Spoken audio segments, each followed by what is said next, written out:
ВМРО ДПМН и коалицијата се за раст на платите, на пензиите, на капитални инвестиции, за економски политики кои ќе ја придвижат економијата напред, кои ќе обезбедат економски раст и ќе креираат нови работни места. Додека СДСМ е за рестриктивна економска политика, за кратење на платите и пензиите, за отпуштања, за намалување на потрошувачката, со што ќе предизвика стагнација што ќе доведе до нови отпуштања, до продлабочување на кризата, изјави Кирил Миноски, член на извршниот комитет на ВМРО ДПМН. Кога тие беа на власт, ги скратија пензиите за 8%. Ниту еднаш не ги покачија, а ги скратија за 8%. Пензиите ги исплаќаа на рати во 3 групи во месецот. Пензиите постојано доцнеа. 200.000 граѓани беа избркани на улица и останаа без работно место, што значи дека 200.000 семејства беа оставени да живеат во сиромаштија и без средства за екзистенција.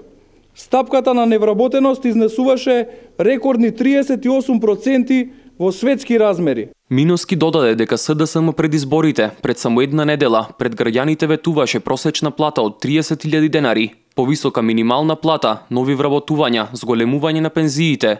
И тоа, како што истакна, не еднаш, туку 2 пати годишно, а веќе вчера пропагираше отпуштања во јавниот сектор, намалување на платите и кратење на пензиите. За разлика од СДСМ, ние нема да ги кратиме пензиите, туку како што ветивме во следните 4 години ќе ги зголемиме дополнително за 10,25%.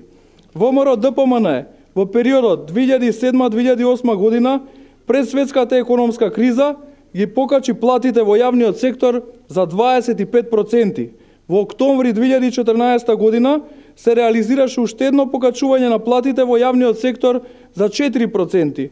Во следните 4 години, како што ветивме, платите во јавниот сектор ќе ги зголемиме за 10,25%. Според Миноски, мнозинството на граѓани се одлучи за нови работни места, а не за затворање на постоечките и бркање од работа. И потенцира дека ќе продолжат со политиките и мерките за отворање нови 70.000 работни места.